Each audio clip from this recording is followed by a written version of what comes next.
Os crimes dos chamados assassinos do pântano cometidos por Myra Hindley chocaram o mundo. Myra foi considerada a mulher mais perversa da Inglaterra. Ela só pensava em si mesma. Inocente, vulnerável, carente de amor e atenção. Com seu amante, Ian Brady, Myra participou do sequestro, abuso sexual, tortura e assassinato de 5 crianças inocentes. Defensores de Myra afirmam que ela não seria capaz de matar sem a influência de Ian Brady. Ela foi levada ao mundo criminoso de Brady, ou isso fazia parte de sua natureza? Dementes. Quando se discute os motivos dos crimes, Myra Hindley é muito interessante. Porque, na realidade, sua infância foi considerada bastante normal. E depois ela conheceu um homem estranho que transformou sua vida numa coisa diabólica. Essa é uma história bem simples, que exige uma investigação cuidadosa. Prisão juvenil Cookham Wood. Apesar da infância normal, quando Myra Hindley conheceu Ian Brady, uma aliança mortal se formou. O casal teria continuado com a tortura, abuso sexual e assassinato de crianças se não fosse pela confissão de David Smith na delegacia de polícia de Hyde, em 7 de outubro de 1965.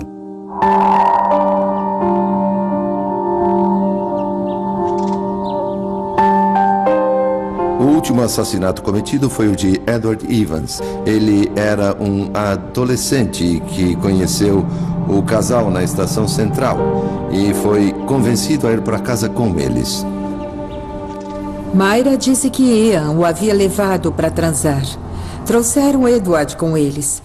Uma coisa muito interessante sobre essa morte e o que parou os assassinatos foi que Ian pediu para Myra buscar David Smith. David Smith tinha reputação de durão. Ele estava saindo com Maureen, irmã de Myra. Eles se casaram e mudaram para Hattersley, próximos de Ian e Myra, Avenida Wardlebrook. Os 4 passavam bastante tempo juntos. David tinha se impressionado com a visão política de Ian e aos poucos foi influenciado por sua visão de vida perversa. Myra saiu e trouxe David Smith até sua casa, onde Edward Evans foi assassinado de forma muito violenta. Edward era grande, foi difícil matá-lo. Havia sangue em toda parte, foi uma morte realmente terrível. Ian vinha aliciando o cunhado de Myra há vários meses e tinha certeza de que podia confiar no rapaz de 17 anos, não só para guardar segredo, mas também para envolvê-lo nos assassinatos. Mas Ian estava errado. Então Edward Evans foi morto e seu corpo dividido e embrulhado. Eles o levaram para o andar de cima com bastante dificuldade e o trancaram no quarto.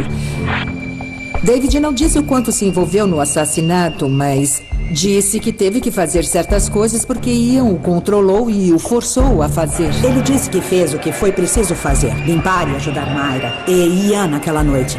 Ele teve que ajudar a fazer tudo para salvar a própria pele. E daí voltou para casa, contou tudo para Maureen.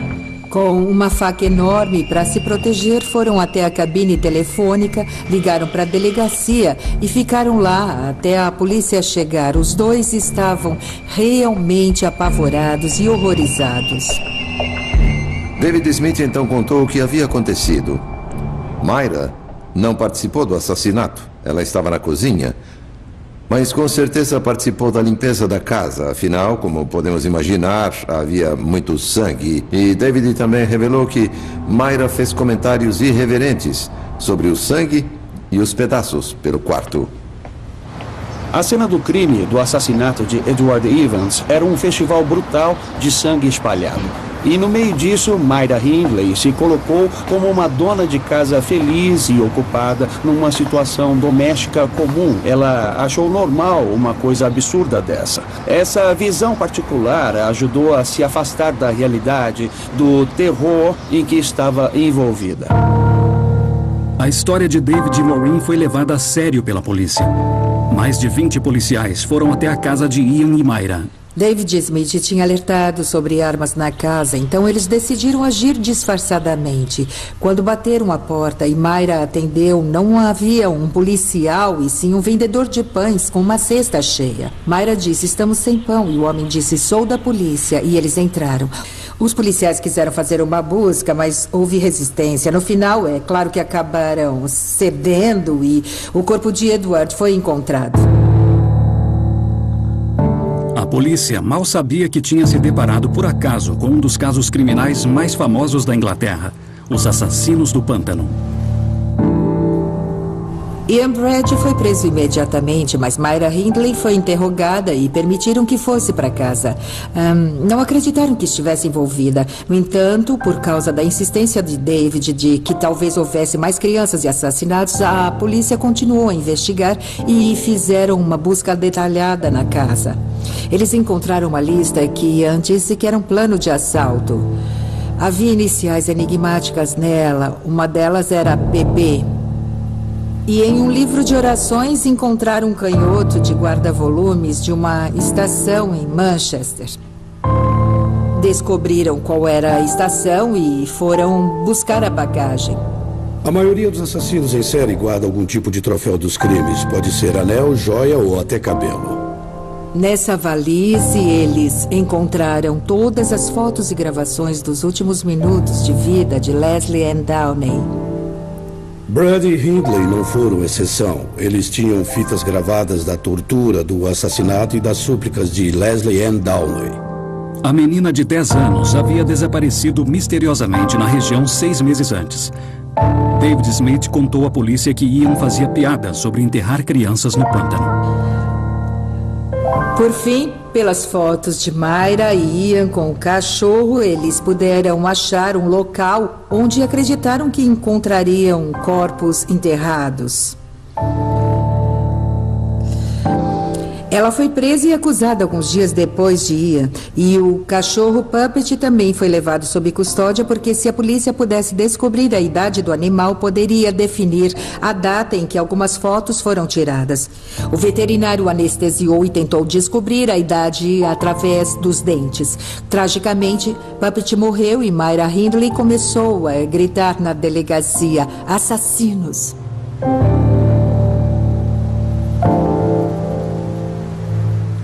Eu fui avisado de que estavam escavando o pântano.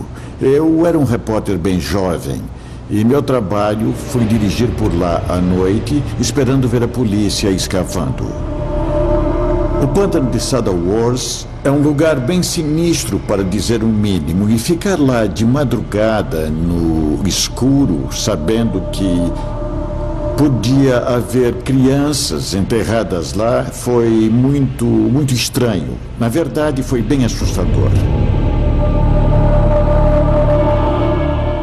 Foi uma invasão de jornalistas parados morro abaixo, proibidos de chegar perto, e a polícia tentava fazer o trabalho no amanhecer e na madrugada. Mas era muito difícil porque precisavam de luz na área. Esse pântano é um lugar vasto e assustador.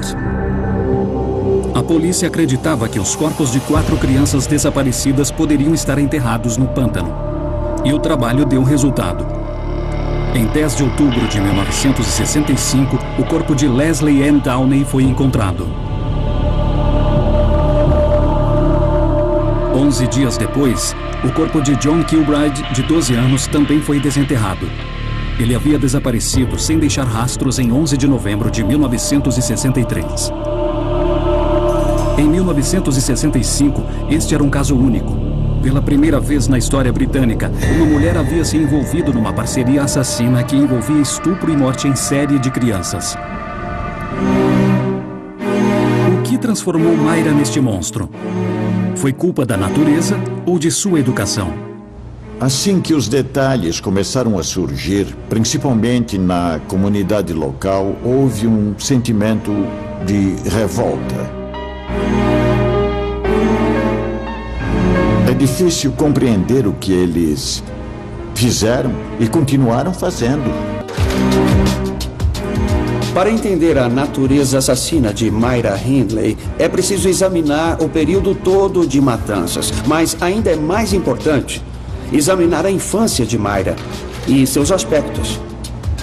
E procurar pequenos acontecimentos, pequenos detalhes que poderiam indicar que essa pessoa mostrava sinais de natureza assassina antes dos crimes. Se não tivesse conhecido Ian, tenho certeza de que ela teria levado uma vida normal. Ian Brady e Myra Hindley eram assassinos sádicos. O casal gostava de torturar suas vítimas. O prazer era obtido num jogo de caça perverso, perseguição, emboscada e o assassinato das vítimas.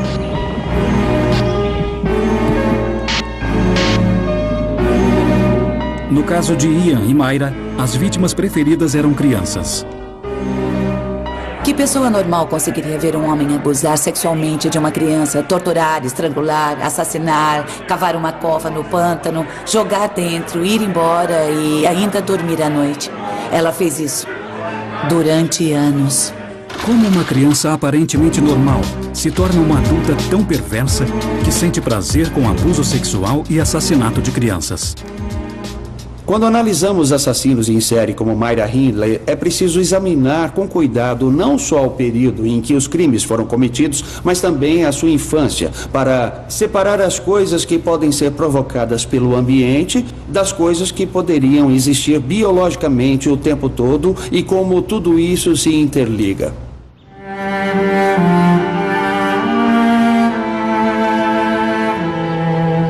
Myra Hindley nasceu em 23 de julho de 1942. Apenas mais uma criança no mundo de casas suburbanas e fábricas na região pobre e operária de Gorton, em Manchester. Ela fazia parte de uma comunidade unida, conhecia todo mundo na rua, nas lojas. Todo mundo se conhecia, ela frequentou a mesma escola que seus amigos. Era uma comunidade muito solidária e querida. Myra foi a primeira filha de Bob e Nellie Hindley, uma criança calma que não causava problema. Quando sua irmã Maureen nasceu, 4 anos depois, as coisas mudaram. A situação não era fácil para os pais de Myra criarem 2 crianças, e Myra foi viver na casa da avó. Alguns colocaram a culpa por Myra não ter vivido com os pais, mas ela morava na rua da frente com a avó. As 2 casas eram visíveis da janela dos quartos. Ela vivia entre as 2 e tinha uma vida muito afetuosa. Myra frequentou a escola do bairro no ensino fundamental e era brilhante, falhou por pouco no exame de admissão. A avó era liberal e permitia que faltasse à escola quando quisesse. Os registros de ausência dela eram muitos. Se tivesse ido, provavelmente teria passado no curso de gramática. Ainda assim, ela foi para a escola secundária Hyder Brown, ficou na melhor turma e foi muito bem. Myra estava na vanguarda da cultura adolescente e sabia disso. Era o início do fenômeno juvenil, o rock tinha surgido, os Beatles apareceram. Ela mudou de imagem aos poucos, mas totalmente. Maquiagem pesada, igual a Dusty Springfield. Clareou os cabelos, Enrolou os cabelos. as saias cada vez mais curtas. Sempre na última moda. Ela era incrível, tinha o cabelo platinado, sempre foi popular com os rapazes. Myra tinha uma amizade desde a infância com um garoto chamado Michael Higgins. Ela adorava o fato de terem as mesmas iniciais e eles costumavam sair para toda parte. E ela era uma espécie de protetora para ele. Myra achava que era uma amizade para o resto da vida. Numa tarde, Michael a chamou para nadar no reservatório do bairro, mas ela não pôde ir. Tragicamente, o garoto se afogou num acontecimento infeliz testemunhado por Lawrence Jordan. Michael Higgins veio com uns amigos. Eles foram nadar daquele lado. De repente, começou uma agitação. E os garotos vieram gritando: "Onde ele está? Onde ele está?" Alguém deve ter chamado a polícia, porque uns 2 policiais vieram e vimos quando mergulharam. Um garotinho disse: "Tem alguém debaixo d'água." Então alguém gritou dizendo que acharam. E eu os vi tirando um corpo pálido de dentro.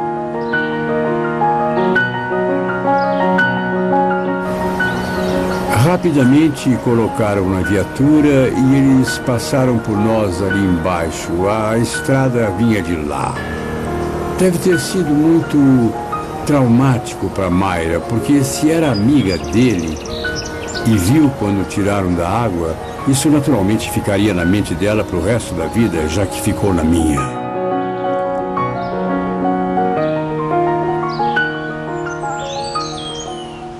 Depois disso, ela se fechou por um tempo. Ficou totalmente arrasada com a morte dele. E ela não foi mais a mesma. Durante meses depois da morte. Acho que durou cerca de um ano, isso né? mesmo. Bastante tempo. Ela visitava os pais dele, a mãe, o tempo todo e se converteu ao catolicismo. Michael era católico e ela se converteu após a morte dele. Com Michael, ela investiu muito e perdeu muito. E até certo ponto, além de ter se culpado, ela também culpou todo mundo. Foi aí que começou a se afastar das outras pessoas. Além disso, ela podia se esconder na religião. Era mais um passo para longe da humanidade, em direção a uma carreira de objetivos novos. Após a morte trágica de seu amigo de infância, Myra Hindley largou a escola. Em seu aniversário de 17 anos, ela ficou noiva de Ronnie Sinclair, um rapaz que trabalhava numa cooperativa. Mas a satisfação de Myra com uma vida comum não duraria muito. Uma parte dela queria uma vida comum com marido e filhos, que era o sonho de toda garota da época, mas outra parte não queria aquilo. A criação da avó fez Myra Hindley ter uma certa arrogância. E ela queria mais da vida do que a média comum com filhos e casamento. E isso não era estimulante para ela. Algumas mulheres querem um pouco de violência, querem um pouco de sadomasoquismo no relacionamento. E Myra era assim. Ela acabou conseguindo um emprego como secretária na Millwards, que foi onde ela conheceu Ian Brad. Ian trabalhava no escritório na época e ignorou Myra por vários meses. Ele era quieto. Ela o descreveu como um homem muito bonito, sempre bem vestido. Ela, logo de cara, ficou fascinada por ele. O melhor exemplo disso foi ter mantido um diário bem infantil, onde escrevia coisas como: ele olhou pra mim hoje, ele falou comigo hoje e está irritado hoje. Ele não olhou pra mim hoje. Ele olhou pra mim hoje. Será que vai me levar pra sair? Ian Brad era, no mínimo, bissexual, provavelmente mais homossexual do que hétero. Então, ela ficava à margem da vista dele. Até a famosa festa de Natal, quando se falaram e ficaram juntos. E foi nesse período que ele começou a doutriná-la com sua visão de política, vida, sexo e por aí vai. Na primeira noite, Brad levou Myra para ver os julgamentos de Nuremberg. No decorrer das semanas, ele tocou discos das marchas de Hitler e a incentivou a ler alguns de seus livros preferidos: Minha Luta, Crime e Castigo e as obras do Marquês de Sade. Ela aceitou alegremente. Havia esperado tanto tempo por algo diferente e finalmente chegara a hora. A família de Myra não gostou dele desde o início. O passado de Ian era mais problemático que o de Myra. Ele nasceu em Glasgow como fruto de um caso da mãe, uma garçonete, com um homem cuja identidade nunca soubemos ao certo. Foi adotado com 2 anos por uma família que vivia perto e foi criado da melhor forma possível, mas quando entrou na juventude começou a se envolver em crimes. Por fim, o tribunal de Glasgow o obrigou a morar com a mãe, que na época vivia em Manchester. Então Glasgow se livrou do problema. Depois que Ian se tornou seu amante, Myra logo ficou encantada por ele e absorveu todas as suas teorias filosóficas distorcidas. Ela era uma menina tranquila e, de repente, não queria falar com ninguém. Também não queria ficar com ninguém. Nós a chamávamos de Tia Myra, era assim naquela época. Nós gritávamos, mas ela só ignorava. Ela se envolveu com o sexo sadomasoquista dele, porque ele não tinha um apetite sexual normal. Ian disse a Myra que Deus não existia e ela parou de ir à igreja. Quando disse a ela que estupro e assassinato eram os prazeres supremos, ela não duvidou. A personalidade dela havia se misturado completamente à dele. Não acho que ele estava apaixonado. Acho que só fazia o que queria fazer. Só brincava de gato e rato com ela, como sempre fez. No início de 1963, Ian colocou à prova a obediência cega de Myra. Ele começou a planejar um assalto e precisava dela para dirigir na fuga. Logo, Myra começou a fazer aulas de direção, entrou para o clube de tiro e comprou 2 armas. O assalto nunca aconteceu, mas a meta de Ian tinha sido atingida. Myra se mostrou uma parceira ideal para o crime. Ele tinha muitos sonhos e planos fantásticos e ela, obviamente, ficou muito impressionada. Infelizmente, Ian tinha em mente matar e torturar crianças. E ela se deixou levar. O veneno a contaminou. E foi assim que cometeram o primeiro assassinato. Pauline Reed estava a caminho de uma festa. Tinha saído de casa com seu vestido cor-de-rosa. Myra a conhecia e então parou o carro ao lado dela e perguntou se ela não poderia ajudar a procurar uma luva. Mas Myra dirigiu até o pântano com Ian seguindo logo atrás de moto. O que sabemos é que Pauline saiu do carro provavelmente para procurar a luva com Myra. E Ian surgiu por trás e, até onde sabemos, acertou com uma pá, matou e abusou dela sexualmente. Eles mataram a menina e andaram pelo bairro, sabendo que todos a procuravam, sem se abalar. Nem pestanejar, ninguém desconfiou de nada. Pauline foi um perigo para eles porque tinham uma ligação com ela. Ele sabia que para matar era melhor pegar crianças, porque era fácil.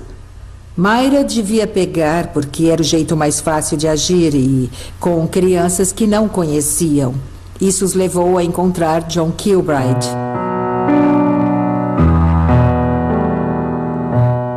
John era o filho mais velho, tinha quase 12 anos quando desapareceu. A última vez que vi meu irmão foi numa manhã de sábado de 1963, quando acordei. Todo sábado ele ia trabalhar no mercado como empacotador. Nunca mais voltou para casa. Minha mãe ligou para lá às 6h30, porque ela sempre chegava em casa às 6 horas. Colocaram cartazes pela cidade toda, em todo canto, postes de luz, letreiros, janelas de loja, todo lugar. Você viu esse menino? Tinha um bar na esquina da nossa rua. E havia fotos de crianças desaparecidas na região. Você viu essas crianças? Ela ia ao bar e bebia sabendo das fotos e sabia exatamente onde as crianças estavam. No depoimento, disseram que o pegaram no mercado de Ashton. Ela o pegou e o levou para o carro de Brad. Mais uma vez houve violência sexual. Ele foi achado com a cueca baixada até a canela e enterrado outra vez, perto da estrada. Acho que depois de algumas semanas, percebemos que ele não voltaria. Sabíamos que não tinha fugido e que algo tinha acontecido, mas soubemos após 2 anos. O papel que Myra desempenhava era fazer o contato inicial com a criança. Às vezes Ian estava ausente e vinha depois. Outras vezes ele ficava atrás de moto e sinalizava com o farol para avisar que vinha alguém, para parar e conversar com quem vinha. Meu filho estava na rua em 16 de junho de 1964. Os métodos de sequestro e assassinato funcionaram. Myra e Ian estavam determinados a tentar novamente. 6 meses depois, escolheram Kate Bennett, de 12 anos. Ele tinha ido à casa da avó, ou devia ter ido, mas não chegou lá.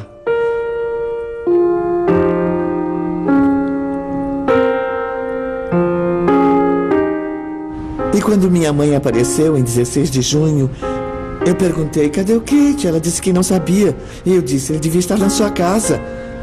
E eu pensei, acho melhor ir à delegacia e avisar.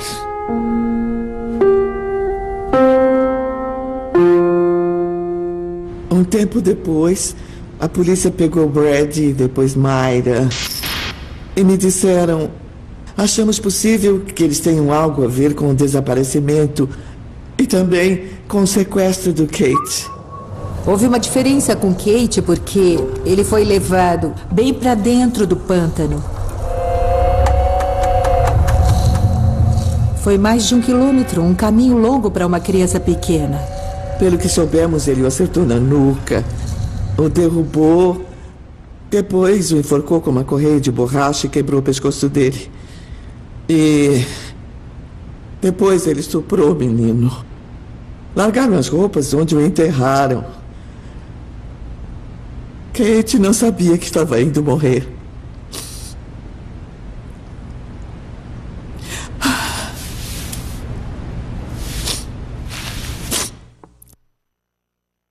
Nessa época, Ian morava com Myra e sua avó em Hattersley, uma cidade perto de Hyde, vizinha de Manchester.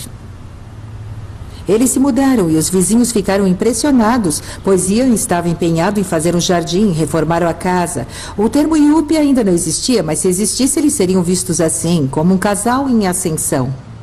6 meses se passaram até o próximo rapto. A quarta vítima foi Leslie Ann Downey, uma menina que eles pegaram num parque de diversões em Manchester. Mais uma vez, Myra convenceu a entrar no carro e eles a levaram para casa. Essa foi diferente porque a levaram para casa em Hattersley. Até então, não tinham tido oportunidade para torturar, tirar fotos e fazer gravações. Mas, como a vítima estava na casa deles, eles podiam fazer isso à vontade. Eles ligaram o gravador e a fita gravada. Talvez seja a coisa mais apavorante que alguém possa ouvir, mas foi o que condenou Myra Hindley no tribunal. A voz de Myra, ouvida na fita, mandando a menina ficar quieta, já que ela estava desesperada. Depois ela explicou que estava preocupada que os vizinhos ouvissem a menina chorar. A preocupação dela era essa.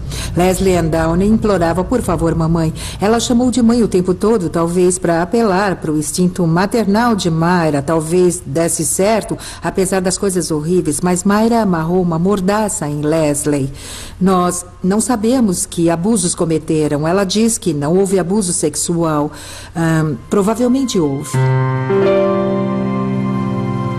No dia seguinte, levaram a menina ao pântano e a enterraram. O assassinato de Leslie Ann representou uma grande mudança na carreira assassina de Myra Hindley. O risco e a confiança para matar alguém com tantos vizinhos próximos era maior do que aqui no pântano. 10 meses se passaram até o corpo de Leslie Ann ser encontrado numa cova rasa com as roupas nos pés. Mesmo com as provas contundentes contra eles, Ian e Myra negaram o assassinato de Leslie Ann. Como no caso de Edward Evans, tentaram incriminar David Smith. Alegaram que David havia levado a menina para casa para Ian fotografá-la. Até onde sabiam, Leslie saiu da casa ilesa com David. Ian tentou proteger Myra e, se ela tivesse agido como ele queria, provavelmente seria indiciada como cúmplice e talvez saísse da prisão após 7 ou 8 anos. Mas ela afirmou que estava junto com Ian.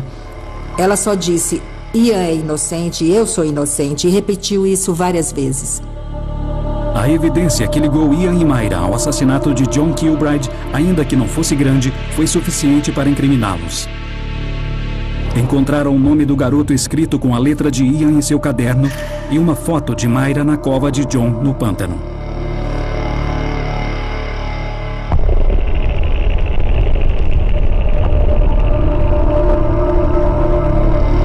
Apesar dos esforços, a polícia não conseguiu encontrar os corpos de outras 2 crianças desaparecidas ou qualquer evidência que ligasse o casal aos desaparecimentos.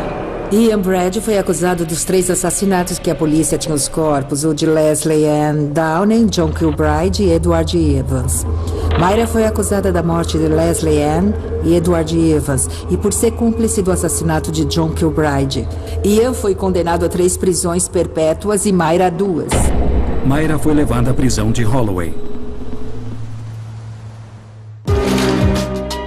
Para Para avaliar o grau de influência de Ian Brady sobre Myra Hindley, nós precisamos examinar o ponto em que foram separados. O comportamento de Myra indicaria se ele era o fator contribuinte ou se era da natureza dela ser assassina. O contato entre o casal continuou durante os primeiros anos de prisão. Eles escreviam com frequência um para o outro e até pediram permissão para casar. O rompimento dos dois foi gradativo e aumentou principalmente por suas diferentes reações ao cárcere. Ian aceitou a sentença e logo se ajustou à vida na prisão, enquanto Myra continuou alegando inocência e afirmava que Ian e David eram os responsáveis pelos assassinatos. Myra Hindley disse que não teve nenhum envolvimento. Ela disse na época que só conseguia as crianças pro Ian, mas a voz dela era clara na fita da Leslie Ann Downey, dizendo: temos que calar a boca dela, enquanto Ian, somente Deus sabe o que fez a ela. A mãe dela acreditava na inocência, a irmã também acreditava nisso. Myra convenceu todos ao seu redor de que havia sido usada por Ian. Na cabeça de Myra Hindley, a história estava pronta, apesar da culpa deles. E ela conseguia atrair quem quisesse ouvir ou dar atenção, e com certeza qualquer um que desse alguma publicidade que poderia ser muito útil em sua alegação de inocência. Em 1970, Myra cortou contato com Ian. A influência dele foi totalmente destruída ao perceber que nunca mais iria vê-lo. 7 anos depois, mais de uma década após a prisão, Myra começou uma campanha para obter a liberdade.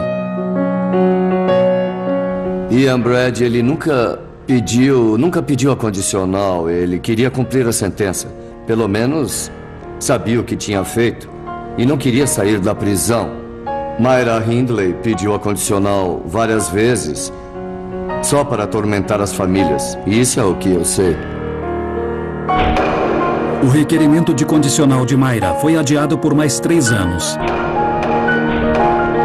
Quando o apelo foi ouvido em 1985, 20 anos após ter sido presa, foi rejeitado. O secretário de Estado disse que o caso de Myra não seria ouvido novamente por pelo menos mais 5 anos. No fim das contas, ela esperava que pudesse sair da prisão. E isso provavelmente tornou-se seu objetivo. No final de 1986, Myra mudou de tática. Em vez de manter a alegação de inocência, ela fez uma confissão pública. Algumas pessoas entraram na vida dela. Um conselheiro disse a ela: se você acabar com isso e admitir, talvez no fim das contas a condicional seja concedida. Na mesma época, ela ouvia conselhos de Lord Longford para fazer a confissão. Ela também recebeu uma carta de Winnie Johnson, mãe de Kate Bennett. Quando escrevi, ela me disse que lamentava muito não ter conseguido evitar aquilo e que ficou de longe vigiando para o Ian. Mas não, ela era tão má quanto ele. Ela viu as crianças morrerem e viu quando foram estupradas. Ao mesmo tempo, como Ian Brady fez uma espécie de confissão a um jornalista, o Estado ordenou que a polícia de Manchester reabrisse a investigação. O objetivo era revisar o caso e ver se havia algo de novo no inquérito, para descobrirmos onde as 2 crianças haviam sido enterradas. E também, naturalmente, conseguir as confissões. Ela então admitiu o envolvimento nos 5 assassinatos, incluindo os de Pauline Reed e Kate Bennett. Ela cooperou desde o início e disse que estava pronta para indicar as áreas de interesse de Ian no pântano, o que foi muito útil por dar uma direção de onde os corpos poderiam estar. Mas ainda restava saber se Myra Hindley estava realmente arrependida. De sua cela na prisão, Myra se ofereceu para ajudar as autoridades na recuperação dos corpos das vítimas.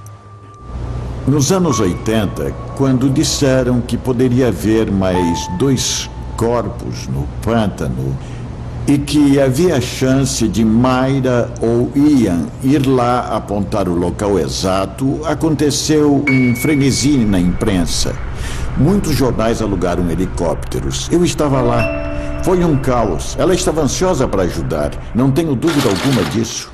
É preciso lembrar que, para Myra Hindley, isso era uma saída pensada pelo advogado, que disse que, a menos que ela aparecesse em público como uma pessoa renovada, ela poderia ficar presa para sempre. Então, será possível separar o interesse pessoal dela do remorso aparentemente verdadeiro que foi mostrado? Ela indicou regiões onde nós já tínhamos procurado. Só começamos a escavar aquelas áreas na primavera seguinte. E então, no verão do ano seguinte, encontramos o corpo de Pauline em uma das áreas que Myra indicou. Encontraram a Pauline. Eu conheci a mãe dela, que é uma pessoa adorável, ou era adorável. E ela sempre me dizia, Winnie, vão achar o Kate. Eu sei disso, eles têm que encontrar e vão encontrar. Ele está desaparecido há 41 anos. Duvido que algum dia encontrarão o corpo, porque dizem que o terreno se moveu e mudou nesse tempo. A mãe de Kate, Winnie, é completamente obcecada com isso. Ela diz que não terá descanso até enterrar o seu filho. E até já foi lá com uma pá, na esperança de encontrar o menino.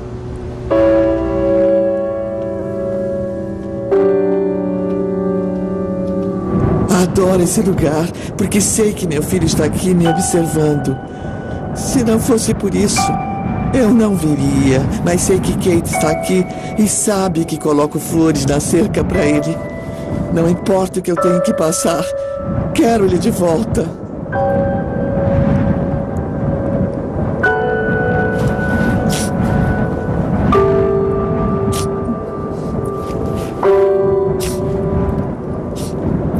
Ele não devia ter acabado aqui.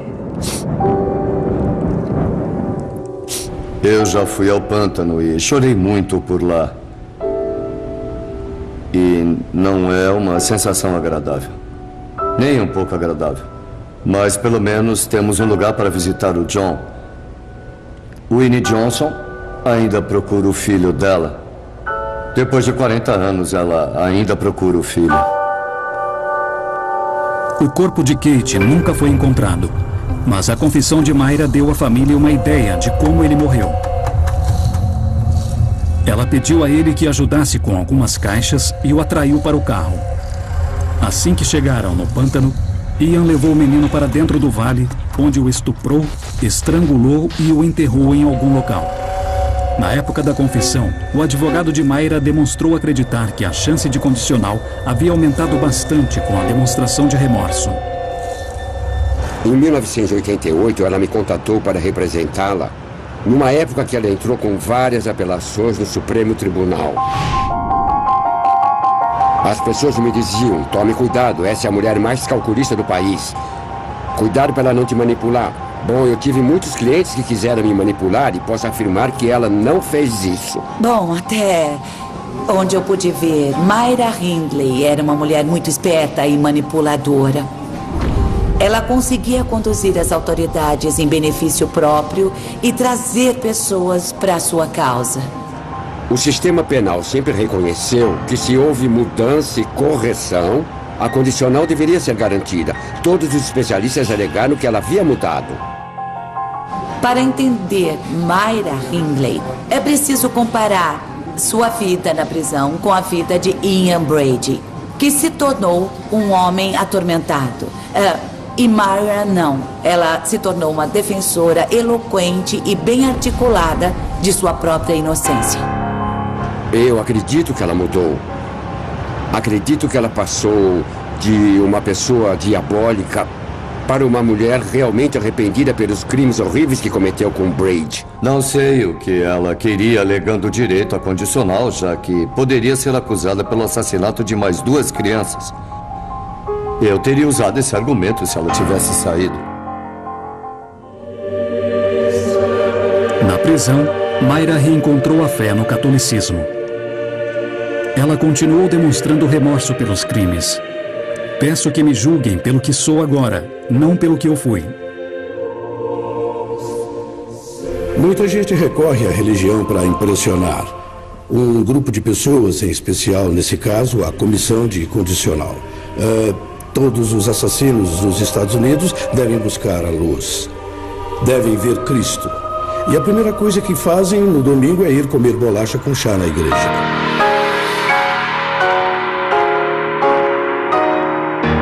Na minha opinião, se Myra não tivesse conhecido Ian Brad, ela nunca teria se envolvido em assassinatos. Ela teria feito qualquer coisa para agradá-lo. Podem chamar de história trágica de amor, mas acho que a palavra amor não se encaixa. Não quando pensamos no que fizeram. Sem a influência de Ian Brad, é muito improvável que Myra Hindley tivesse matado alguém. De todo modo, a procura por uma vida estimulante e agitada poderia ter levado ela a conhecer algum traficante ou assaltante de banco que proporcionaria esse tipo de vida sem necessariamente se envolver em assassinatos. Não tenho palavras para explicar o que acho dela. Aquele tipo de coisa não acontecia onde morávamos. Em 15 de novembro de 2002, com 60 anos, Myra Hindley morreu de insuficiência respiratória causada por uma infecção pulmonar. Ela havia tido uma suspeita de infarto 2 semanas antes. Ela tinha o diabo no corpo, era o próprio diabo. Nesse caso, em particular, Myra Hindley não nasceu para matar, mas foi colocada em circunstâncias em que uma predisposição que ela já tinha permitiu que fosse em frente e matasse. Quem sabe, ela podia estar aqui. Maureen, David, todos podiam estar aqui. Entende? Ainda morando em Gorton. Morando em Gorton. Mas, sabe, por outro lado... Podia ter casado. Pauline também podia. Também, é claro. Ela podia estar aqui. Ela podia estar aqui.